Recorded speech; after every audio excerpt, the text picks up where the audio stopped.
pissed right now. Lindsey's at the different house. I'm gonna start some shit. Schendel. Yeah. Schendel. Who's watching, you think, Schendel, today? We are? It's already live and I'm talking stuff. How are you? You just laughed like a drunk old lady. I do. I didn't realize we were live. You need to give me live, more. Like, girl. just wake me up and say, Karla, we're live. Karla, you Anyway, are live. I am still alive. Mm-hmm. Welcome to another episode of Market Overdrive. I am your host, residential real estate broker with Coldwell Banker. There is a weird light going in here. Do you see the shadows, DZ? Does it matter? No? Because we're not here to talk about lighting or production. We're here to talk about real estate. With me, as always, every Thursday, believe it or not, he makes it out of his cave to come out and hang out with us. My co-host, Nick Memeti. I feel like I'm trapped in life and I have to be here every Thursday with you. Trapped in life? What are you talking about? You have decisions. Life is all about decisions, and I think our producers... And I don't know how I made this decision to be by you every Thursday, but I'm going to stick with it. I'm going to stick with it. Stick with it. All right. With us as well, Mr. Mo. How are you, Mr. Mo? Good. Twice a month, not Twice every a month, week. every week, right? You kind of saw that, See, like, wait, every week? He's half as crazy as I am. Half as He's crazy. only half as Half crazy as as I am. lucky. Half. Nick. Oh, thank you, Mo. See, and that's why he is marriage material. You, of course, questionable. He's If the I one had getting feelings- married soon. Yeah, I'm the one getting married. How come you're not getting married? Oh, Is no, your- don't Is start she that. watching the show? Starting that on the show. Darn When it. are you going to get married, Mo? I was just telling the story. My aunt speaks like chopped up couple words of English. The other day, we're sitting around a dinner table with my dad, and she says in English, Mo, with my girlfriend around, Mo, you're stupid. Why you no propose? Just like that. And I'm like, you could have said that in Farsi. You didn't have to say that in English. Your aunt speaks better English than my aunt. My Yeah. aunt says, Maddie, when? And I was like, shh. Soon enough. Speaking of choices, women, we also have choices. And with us today, it is Miss Lindsey. How are you, Lindsey? I am doing Lindsay so has her well. last name. Schendel. Okay, well, can we say her whole name, Karla? Why don't you say it? Lindsey Schendel. That's great. Some people say Chanel, which works too. Oh, I like Totally. that. Like a Posh, short I and like weird that. version. Yeah. Thank you for having me. Honestly, it's Thanks. cool. Of course, it's great having you on the show. It is, but before we get started, we have heard Mo's resume over and over again. Karla won't stop repeating hers to me, and of course, I've recited mine to everyone's poor ears. We need to know what your qualifications are, how long you've been doing this, and the whole 9 yards. Tell us a little about Lindsey. All right. So I also work at Main Street Real Estate Group with Mr. Mo over here. Bonus. It is. I've been in the business for 5.5 years, and I love every second of it. What got you in the business, real quick? I was modeling and bartending, and I really wanted to use my brain. So, I have no idea what that would be like. yeah, weird. Yeah, never poured a drink in my life. You modeled too, right? Aha, I said He never poured a did. drink See, in he my was life. waiting for me to say that. He was waiting for somebody to mention that. That he was used to be 20 years, modeled 20 too. pounds ago, buddy. But anyways, go ahead. Ditto. So yeah, just kind of fell into it, got some good mentorship, and off to the races, selling some real estate, and it's pretty cool. It's my passion. You started 5 years ago, so you started. Well, the market was already kind of recovering to It some was, degree, so it 2012. wasn't that bad. Yeah. I always get really impressed when someone said they got started in 08 or 09. I'm like, wow. I started in 09. That's awesome, dude. Like, think about it. You started at the absolute worst possible time to get into that industry. 08, 09 were probably the peak of the madness. Wasn't really by choice, though. Yeah. So I just kind of couldn't make enough money as a attorney when I got out of law school and got a real estate broker's license to help. So So it's either Just be a kinda had to realtor or valet park. Right? yeah. Okay, I get you. And, Makes and if sense. anybody's seen me drive cars, nobody wants Go me with being a driving their realtor. cars. No. Well, speaking of getting started, the whole show today is about getting started to become a homeowner. Obviously, if you're a renter and you've been renting the whole time in 2017, it's time to actually get started in your biggest investment and probably your most reliable investment over the rest of your life. So who wants to kick off the fun stuff? You, or should we have our guests, or who wants to get into, starting? Whatever you want. It's all about choices, as I said earlier. So I want Lindsey to go ahead and give us, because you did make a choice to come into the business from, modeling to becoming a realtor. And, what part of the real estate business is what fascinates you the most? Honestly, I think it's the flexibility. At the beginning, I thought, oh, you know what, make my own schedule, until you suddenly realize it's, you're at your beck and call of the client, and you're filling in their schedules. But honestly, it's really, really rewarding to help somebody go from renting and then kind of get them into the first huge major purchase of their life, and put smiles on their faces, and it kind of seals the deal of why I do what I do, and makes me feel very fulfilled. Love it. So a lot of people are considering real estate as a career. We're not going to get into that as well here, but I want to applaud you for joining Mo. He's great leadership, and of course, again, a great choice for your career path. But today it's about our listeners who may or may not be considering buying real estate in this fourth quarter market, and of course next year. What would you say to someone that's on the sidelines about buying? Immediately get a pre-approval. I think that sets the tone for the first steps. You need to know what you can afford, and just go with that. Lead with the money, honestly, because that's only going to set you up for. You just took my line. Sorry. I was supposed to say that one. That's okay though. Lead with the money. I agree with you as a mortgage lender. I'll stick with that one. I agree with her. Get a pre-approval first. I agree 100%, because what happens a lot of times is I see this all the time with business owners. So a business owner is like, hey, I make X amount of money, but they write off a lot of stuff. So you're approved to buy a certain amount of home that your lender tells you you're approved to buy. You don't, and it's tough for us realtors to take somebody out to look at, let's say, a $400,000 home. Then the pre-approval comes back out at $300,000 or $250,000, and then you got to back that stuff out of your mind, all the stuff that you saw. So, and sometimes vice versa. You think you're approved for a $250,000 home, and an extra $50,000 is what? It's not. It's $200 bucks on your $230. Yeah, a month. Can buy you something so much nicer. So I agree. Pre-approved first. Now let's just go. I mean, today with technology, in the old days, you absolutely needed to call a lender first, because most people didn't even have access to a mortgage interest calculator. It was like kind of a process. What else goes into my payment that I'm not thinking of? Today, everyone's got access to a computer, and you can get a mortgage calculator on almost any website that sells homes or shows homes or whatever the case is. So I think a lot of people have a good idea to gauge payment before they even contact us. My advice to people is, if you can, and you probably should be able to do that without even talking to a loan officer, is to kind of figure out your punch list. You can't live everywhere, so you can't put a realtor in a goose egg hunt, by giving them 18 different areas, and all sorts of different options to pick from. It's like you got to kind of pin it. Okay, I think I like the payment of something at $300,000. Sure, your loan officer might surprise you a little bit and say, hey, you forgot mortgage insurance. Hey, you got to take this into consideration. Hey, the rate you did your payment on is way below the market rate. So those little surprises will turn your payment a little bit. Look at that. We're helping out the lender. And the lender's helping out you guys. He's helping us out. But before you go shop, you need to know what you're shopping for. Right. Nobody gets in a car and says, I'm just going to go shopping for food. You kind of go there with the direction. I'm out of milk. I'm out of this. I need this. I need that, right? And I think I've seen some people that I've talked to for the first time where I'm like, oh, God, I'm the first one to talk to you. I wish they actually started with a realtor a little bit.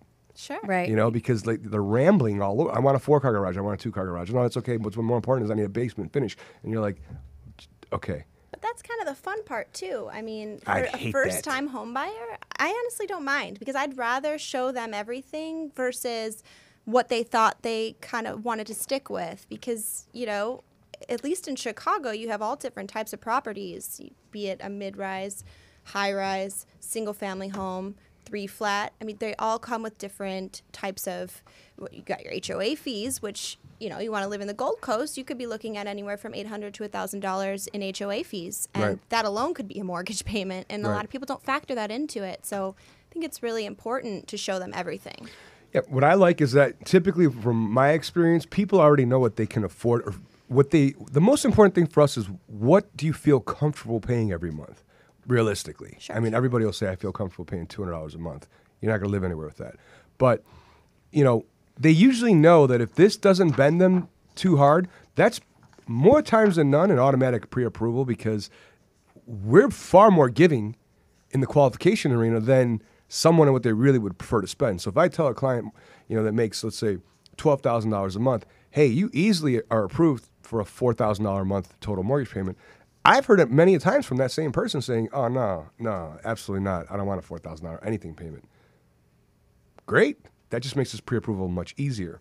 So I think it's important for people that if they do want to stay within a 2,000, 3,000, whatever that number is, to kind of get an appetite of these are $400,000 properties, these are $450,000 properties, not in this area, but this area. And then go ahead and attack a realtor because there's a lot of work after that. Right. So I love what you're saying. Both of you are touching on some very important key points. And I think when it comes to the process and the timeline for when someone's buying, you are going to look at pricing as well as location. And I love the fact that, you're like, I'll show them whatever, all the options, right? To make sure that they find the key process or whatever property that they're looking for. So why don't we go back to that location? I know Nick said location should be like the first thing that people should really consider. Because I recently had somebody call me. They found my name on Zillow and they said, hey, I'm from Texas and I'm coming to Chicago and I want you to help me find a 2-bedroom, 1-bath condo. And I was like, sure, definitely. Where would you like to go? And they're like, Chicago. I was like, where? What neighborhood in Chicago? Well, I love sports. And I'm like, okay, we can show you United Center. We can show you Wrigleyville. Like, what would you like? Totally different prices. Right. Totally different prices. And I'm like, and before I even get into pricing, right? Comiskey Park. Right. I didn't It's even a do whole that. other price. I'm like, Bridgeport. It's getting expensive. Yeah, it's getting expensive. But it's not like being in Wrigley. Oh, yeah. Definitely not like being in Wrigley. Right. Go ahead. So location, right? I think it's a matter. So when you're looking to start your process, yes, please narrow down the location that you like. And of course, from that, we'll identify pricing. But your first step, I think, for sure should be location. And then we move into like the inventory type, like you said, Lindsey, right? There's so many options like condos, homes, 2 flats. What are you finding that it's the most coveted type of inventory or product that people are looking for in the market in this time? I guess it does beg the question, well, what area? Because, you could certainly want a single-family home, but you're not necessarily going to find that in River North. Right. You're going to probably get a high-rise there with a higher HOA fee. So, inventory is pretty low right now as well. So you kind of take what you can get in the area that you're looking. But typically my clients are still trying to find that diamond in the rough where they're not paying a ton of money for something. So I would say a 2-bedroom, 2-bath condo is usually something that's achievable. Kind of like your startup point Yes. for most buyers these days, Yes. 2-bedroom, 2-bath condo. That does make sense. And it does take us back to like the pricing, right? How do we help them identify what they want at the right price? So you are finding that people are still looking for that shiny penny and to lowball and submit lowball offers. I mean, you're also a transacting attorney, Mo. So what are you saying to your buyers when they come to you and you're like, well, it's fourth quarter, so technically market's supposed to be softened. What do you recommend that we do with the list price, sales price ratios? So I tell everybody a list price could be too high in the summer. It could be too high in the spring. It could be low in the winter. Anytime I have a client that wants a property and they've seen it and they really like it, I tell them I'm going to do a CMA on it, a market analysis, and let them know exactly what I think that property should sell for. And then we can frame our offer. So somebody could be right on the dollar point with a list price and somebody could be way off. And the only way to really know that is to do a market analysis. Now, I get this question all the time. I'll go out and my clients will ask me, hey, what do you think this place is worth? Well, I don't know in that given moment the exact number and I don't want to be far off. So I tell people, whichever homes you like, I'll go home tonight. I'll do a CMA for you and I'll send you the CMA and we'll figure out exactly what that place should sell for because people are going to list high in the winter, they're going to list high in the summer, and some people are always going to list right. So great answer. I completely agree. I've done 2 shopping for personal properties, 1 single family in the suburbs, 1 condo years ago here around the corner actually, or in this area. And at the end I realized, and you'd think somebody with a lot of experience in real estate, this should be pretty simple for me, right? But it wasn't. It was actually a nightmare because I was one of those people that I guess I would dread if I was a realtor, where I wanted everything. Maybe because even when you think you can afford whatever you want, you still can't find everything because sometimes the buildings don't exist or the property just doesn't exist that way or whatever. And I found myself burning a lot of time at the end when I did the condo experience back in 2009. I realized that my number 1 priority was actually view, where I wanted the view, the 3rd bedroom, the pool outside, the amenity to have a big gym. I mean, I did everything. So I could never find this one building because not one building didn't have all of them, right? And then finally I had to make a decision, this one or that one or this one. And it was like, well, the killer view is here. And at the end of the day, that's what I really, really wanted. It's something that had just a nice scenery and a balcony. This was my end-all decision when I picked it. Same thing with my house. I needed this, that, this, that. And then I realized at the end when I finally made a decision, it was like location was actually the suburb that I really wanted to be in was this one. And land. I needed to have some land. Those were my number one priorities. And I think too many people don't or find themselves standing still because they can't find all of it. Instead of admitting that you're not going to find all of it, you have to just be happy with, within reason, obviously. But what's your priority in doing this transaction? Yeah. I mean, you need to identify the priorities so that I think the realtor comes into play to set expectations up front. Maybe what you're looking for is not achievable in the market area that you would ideally like to live in. So it kind of comes into play for someone to step in and say, hey, unfortunately, I don't think that's going to happen, but you did mention on the first time we spoke that a view is important. So, or a school district, which probably is number one at the very top of those lists. But people will then start to forget it's the school district. They'll go to the neighboring town because this house is slightly bigger and has all those other bells and whistles they were looking for, but they've fallen out of the school district, which is why they started this whole process, right? And some things are changeable. So location is not. You're not going to move your house to a different location. Lot size is not really changeable unless you knock your neighbor's house down, which some people do. Balcony, you can't really add it to a lot of buildings. But if your kitchen isn't open, sometimes you can fix that.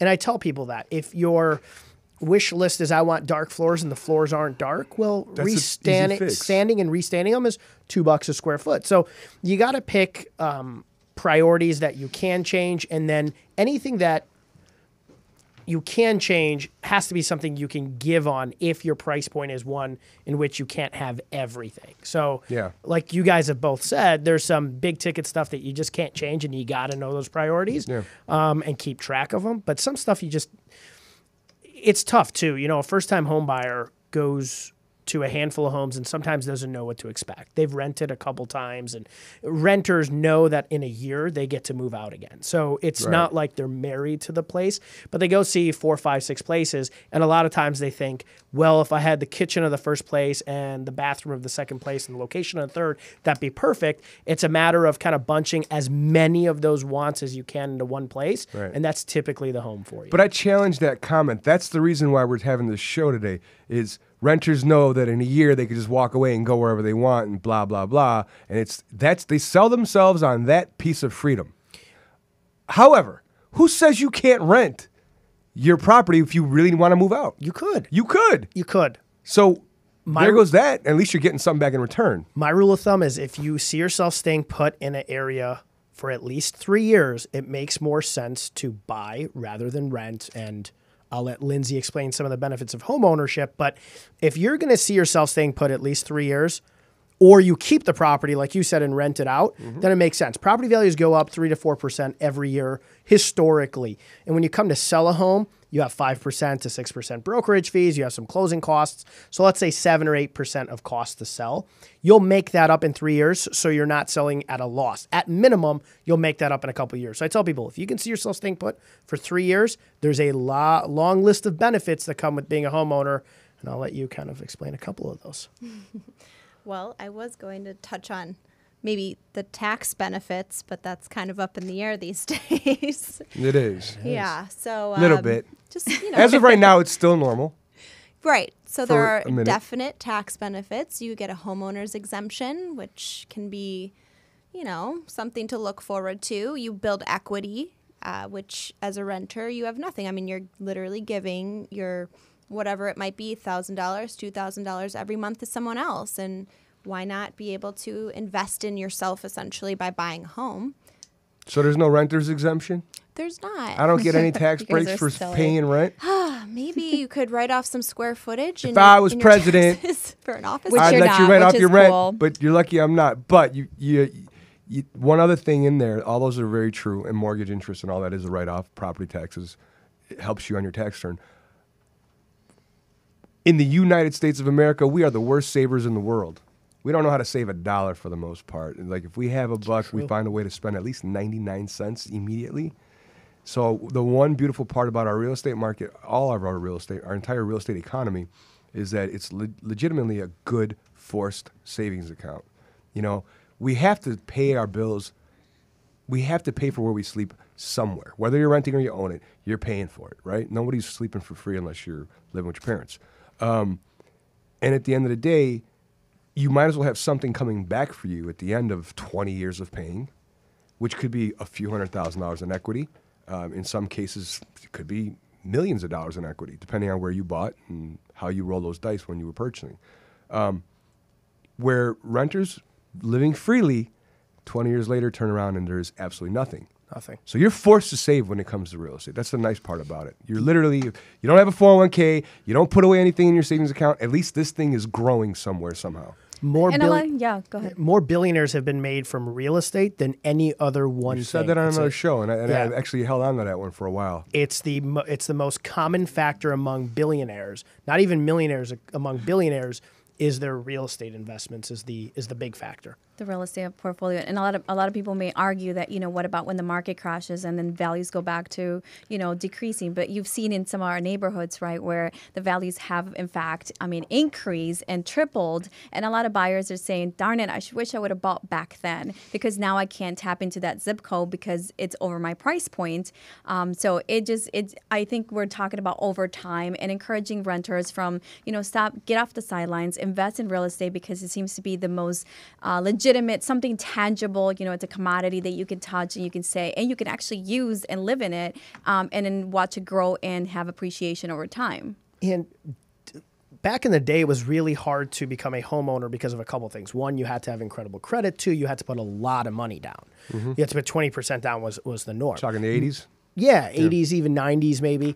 But now, when you can put 5% down or 3.5% down with FHA, you can get a 2.5-3% credit back at closing. I've had a lot of renters that turn into home buyers. You got a check back. End up buying with so little down or nothing down that if they were a renter, they would have paid a first month's mortgage or first month's rent, security deposit, and a second month's rent, because mortgages are paid in arrears. Sure. So you basically skip a month. So a lot of times now you can put somebody in a home for less out-of-pocket expense than it costs for them to be a renter. So you can have lower credit scores really to become a homeowner. Say 580 for FHA, 620-ish for conventional, in that ballpark.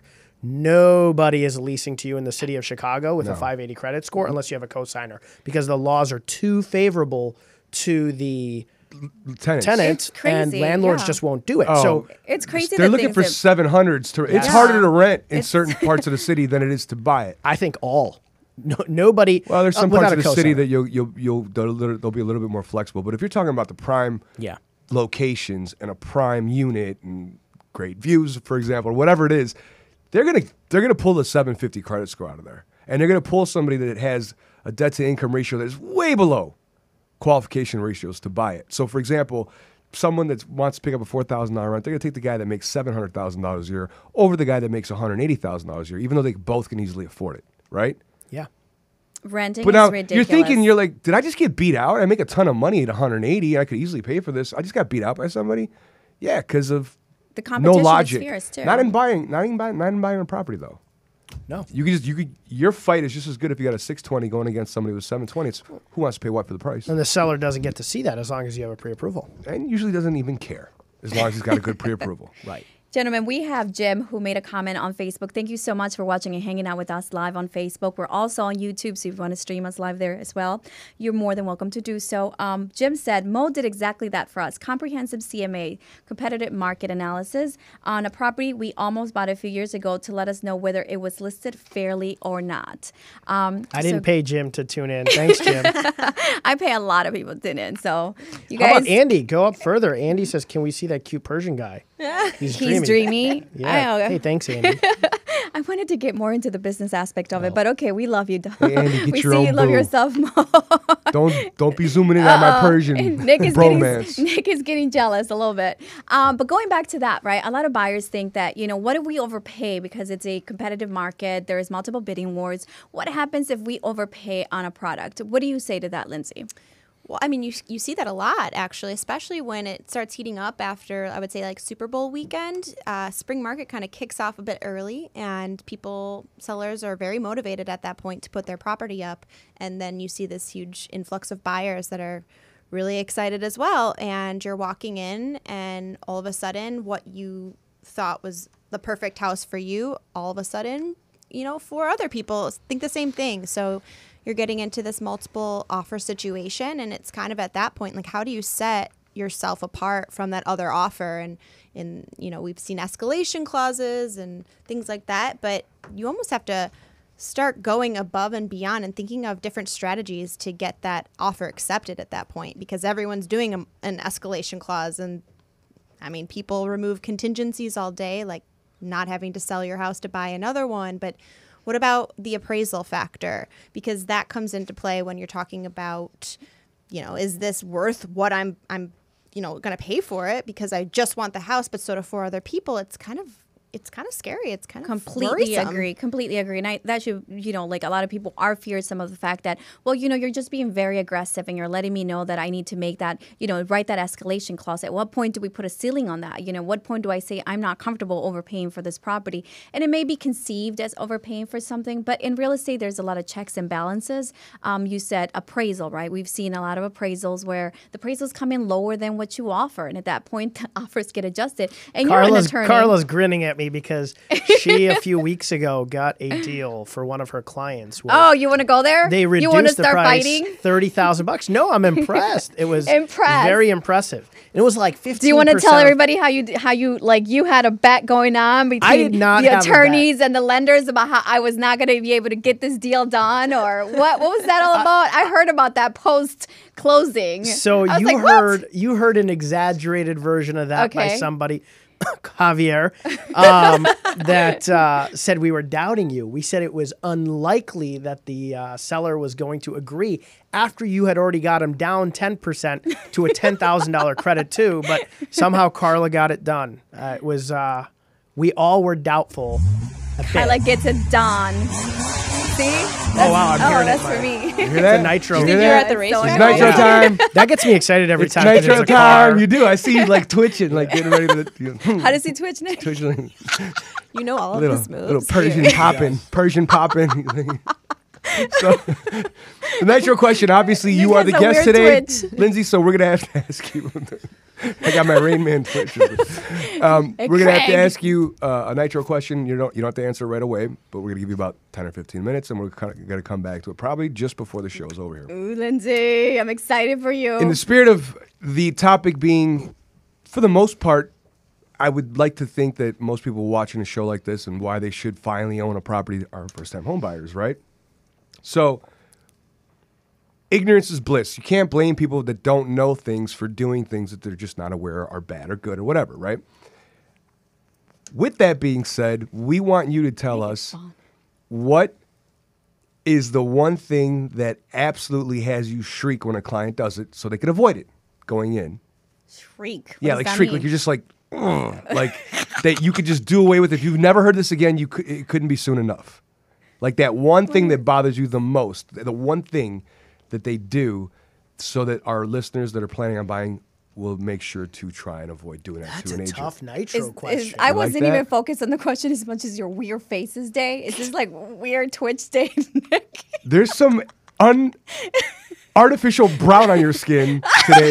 So I don't even know what that color, that doesn't look like a tan from like a vacation or a tanning booth. What you got going on is a whole other story. So back to what I said. Oh, God. If you could do it with it, so our listeners can make sure they don't do this to their next agent and put them through what we would consider work hell. Oh, God. What is that one thing that you would tell that you can't stand when people do to you? You want that now?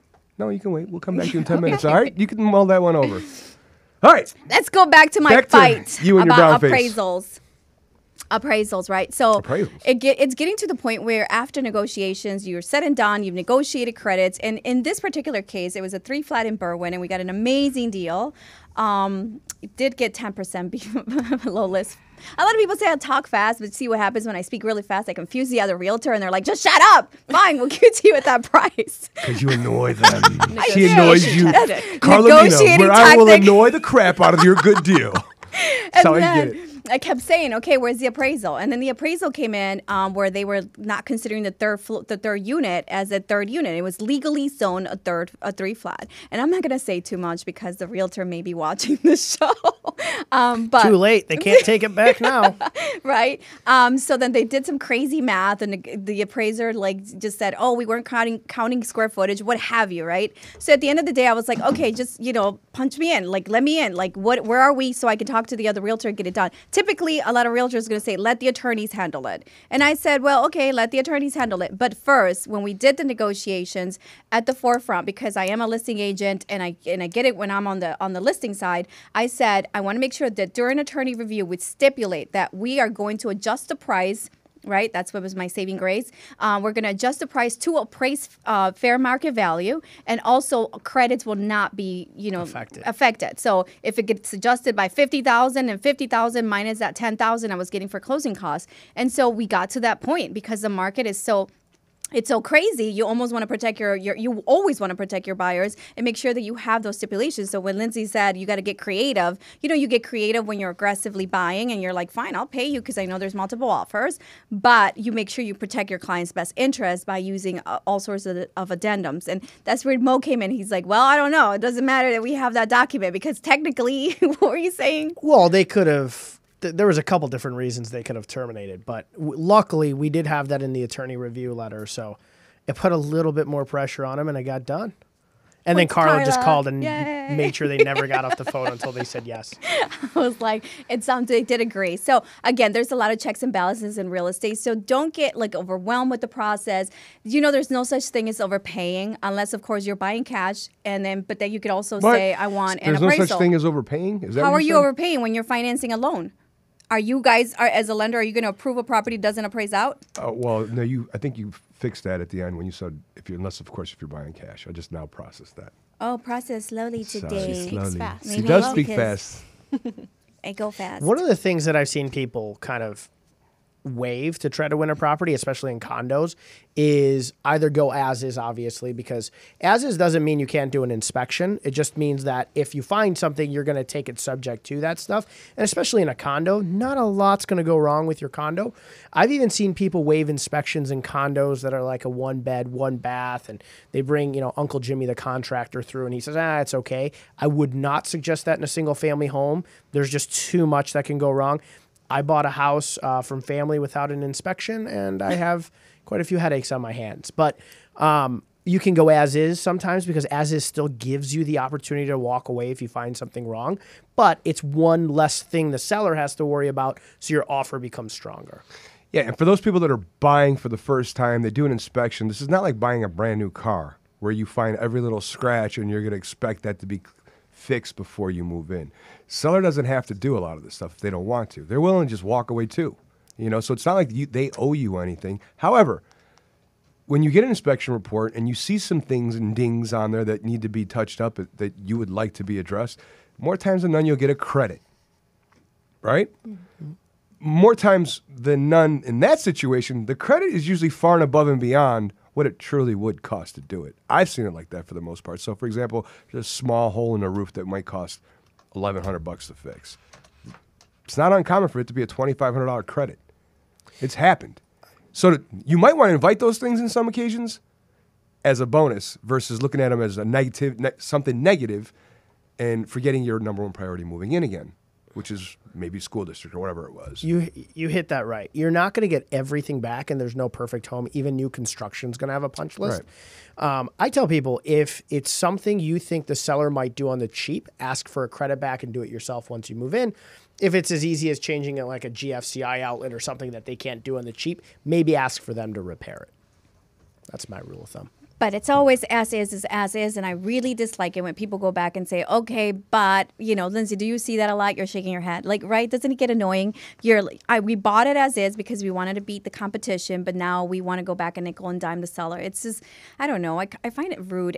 Or what I hate the most is what agents practice, because, again, I do a lot of listings, is they'll submit the offer, be the highest and best, and it's a very juicy, hefty offer, and you're like, whoa, okay, we'll take it. But then they'll do the inspection and accept an as-is clause, but then go back and adjust your offer by $50,000 to $60,000. You're like, really? You just wasted my time because I took your offer because we thought you were willing and able, and now you're just not willing and able because really what's going on. So I always frown upon that when people are trying to get sneaky when it comes to like winning multiple bidding wars. Right. But gentlemen and lady, let's go back to our original commentary about like the timeline and the process for buying. I know that we were talking about like what makes a property unique, what makes it, what drives people to buy these properties. Nick, you mentioned something about buying for views. I think that, sellers also pay attention because when buyers are buying, they're looking at that specific something in your property that they really love, right? So some people are looking for hardwood floors only. Some people are looking for balconies in the condo category, or somebody in the single family may want that that separate dining room. So always find that unique, part of your property that's going to sell. But if a buyer is looking for views, obviously there's only specific areas in Chicago that, make certain views, right? So we have to understand the different pricing. Do you kind of have an idea of, Lindsey, of what, what we can get for, like in the different areas, the best views in Chicago where one can find them? Well, I guess that's in the eye of the beholder, because a view could be, are we talking a lake view? Are we talking you just want to be high up and see a bunch of buildings? I mean, river view, to me, my view of my backyard is just as good as staring at the lake. So it's kind of to be determined per the buyer. But yeah, I mean, pricing does come along with that. I think the higher the floor, generally you can expect to pay more in a high rise. Every floor is another, like, let's say, for example, 10, like 15,000 per floor. It's yeah. like, oh, here we go. And then you talk penthouse, like, woo. Right. So when pricing, make sure that you understand the logistics that, that follow this particular, thing that you want, item or want that you want in your checklist. Obviously, a higher floor, a view, east facing in Chicago is very expensive. We have some really cool buildings in the city of Chicago. That 2800 North Diversity building that has that amazing view of the lake and Lincoln Park. I think by far my favorite building. Have you ever been in there? Mm-hmm. In cool Lincoln Park, right? And then is really close to the golf. Anyway, so just depends. It depends on where you're going to be shopping. Like you said, your view of your backyard could be amazing. It's very tranquil. But understand that there's logistics when it comes to parking, also pricing, but parking also in the city is something that's going to add more value to your property. And when shopping, if you have that in your list, that's something that's going to demand a little bit higher pricing. Do you agree, Mo? Yeah, I mean, you're talking to a car guy who is renting four spots so I can fit my car. I want a place with 5 parking spaces. So what about the person that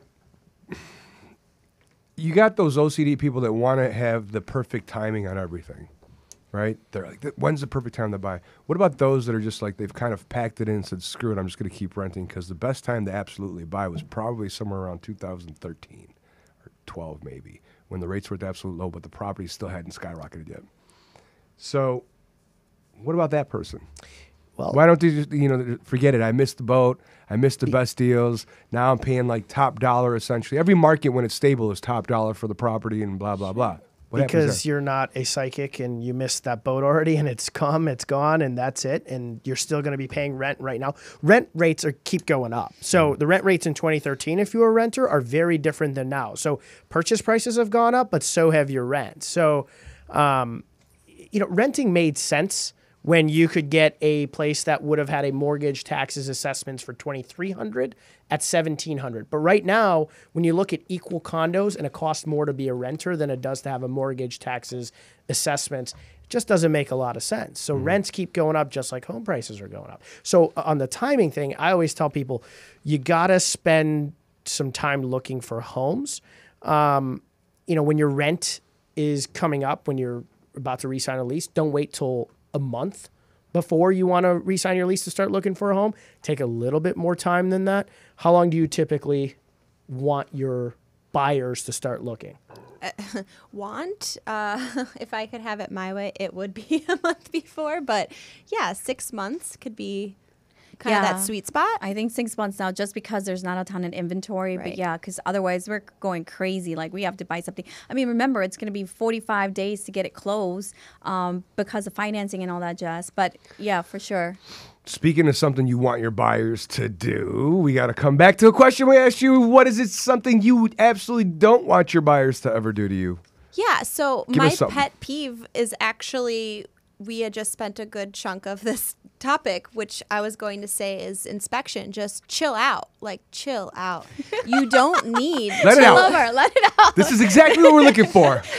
Like, get her upset. So I know you want all of the smoke detectors replaced, but anything under like $100 or $250, just like leave it off. Like, yes, it all adds up, but that could be a nice closing gift. I could get you some new smoke detectors. We don't need to freak out about that. I think buyers, first-time home buyers, they go nuts over the little things, and that's the peeve you would do away with. yeah, just You know what? The nitro question has been answered.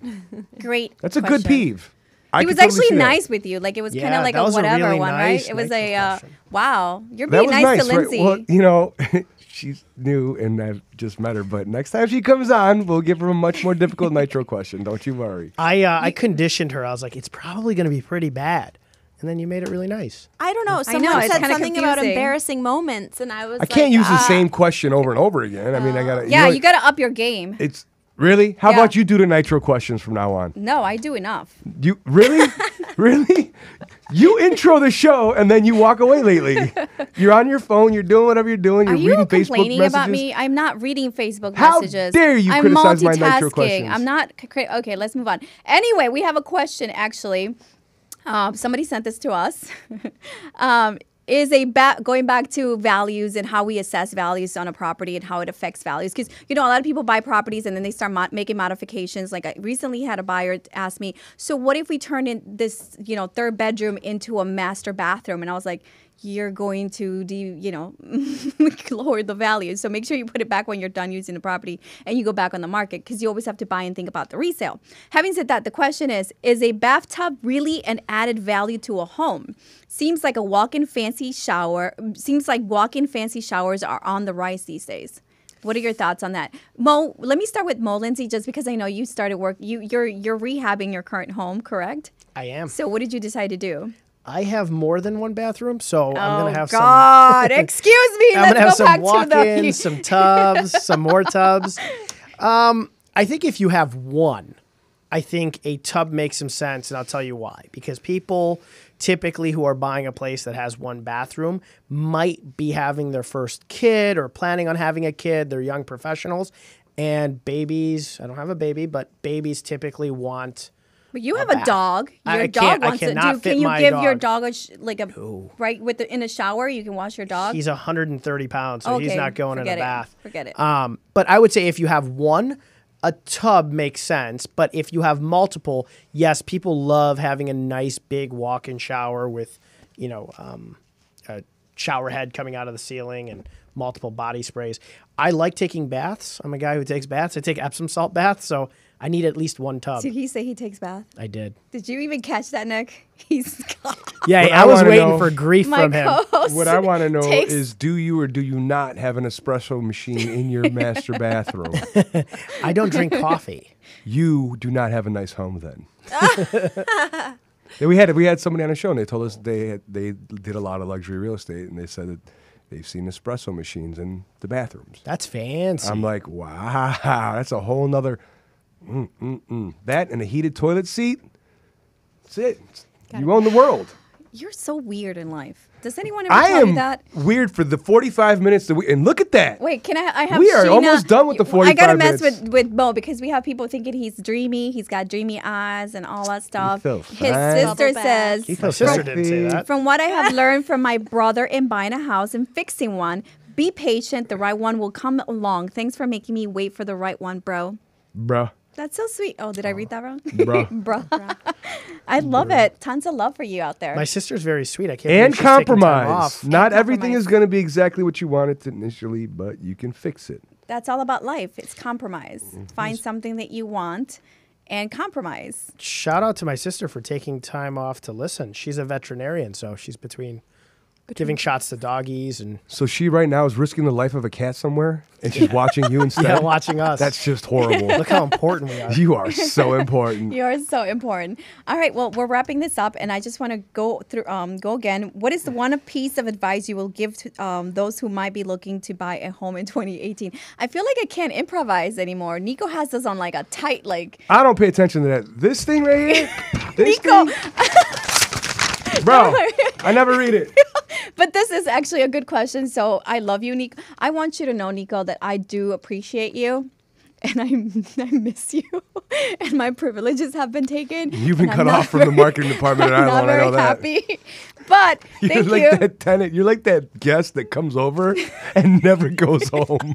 I said you can sleep over a night or two. You can't stay here for life without paying rent. I will get them back. I don't care. Nico, you and I won. Anyway, what piece of advice would you give somebody going forward in 2018, Lindsey?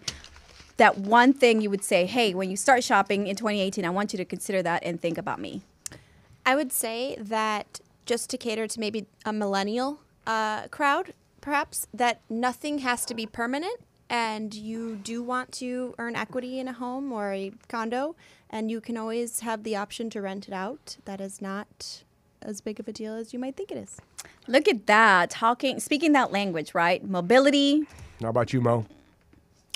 Same. I mean, don't buy because you feel as though... Don't not buy because you feel as though it's going to get you stuck. It's not going to make you stuck. It's going to give you more freedom. It's going to build more wealth. And truly, it does not make sense to be a renter anymore. So start early enough so it's not the last 30 days leading to the end of your lease. Start 6 months, 5 months out. But buy. Renting makes no sense anymore. Karla, Mina. Bit of advice. I was going to ask you the question. I close the show out. No, I'm going to close the show out. I already have new rules here. See, Karla closes out. Anyway, I have advice for sellers. Anyone looking to bring the property back on the market January or December, I always say take photos early on, right? Because right now it's so pretty with the leaves. It is so cute. So if you're going to put the property on the market later on when it's snowing, and not a lot of people like snow, including me, I would say do your photography, call your favorite realtor, and get those photos shot now so that you can get that property on the market and you have really cool photos to showcase your exterior of the home. As far as buyers, it's never the wrong time. Of course, and you're thinking because we're salespeople and we're out there in the trenches and we're selling real estate. But again, it's the best thing to do with respect to building wealth and building a portfolio. It's never the wrong time to make an investment. It's a lot like health. It's never a wrong time to start eating and dieting healthy, right? It's just not. It's never a wrong time to start making money. And I always say this to my investor clients, right? Fourth quarter is the best time for acquisition, slow markets, maybe motivated sellers. You could get something for a good deal and then fix it, bring it back in the market back in the spring when all your buyers are buying who are going to be financing and can pay a premium because they're not buying cash like you are. My bit of advice for everybody is find yourself a good agent and find yourself a good team to work with so that the process could be a little bit less painful than it probably will be. It's a nerve-wracking experience when you take the whole process in the totality of, you're taking out big debt, you're buying a property that seems like it's permanent. I mean, there's a lot of feelings that go through a first-time home buyer's stomach. But that could be simplified with a good agent. And how do you find a good agent? You call or loan officer. You send in your email to info@Market Overdrive or hit us up on Facebook. We are at Facebook/Market Overdrive or Twitter @Market Overdrive. And of course, you can follow us on our podcast at WGN.